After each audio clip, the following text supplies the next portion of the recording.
Alright mga kawaray, so for today's video is meron po tayong client.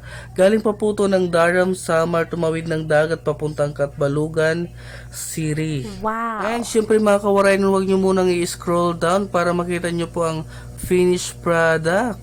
O ayan na mga kawaray, ito na po ang finished product ng ginawa ko kanina.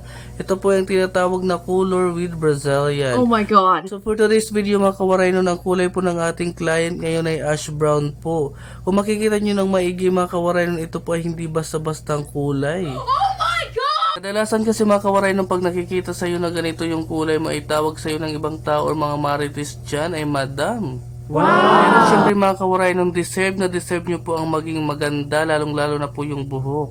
Basta mag-ingat-ingat lang po kayo sa mga jowa nyo nang hindi kayo malap.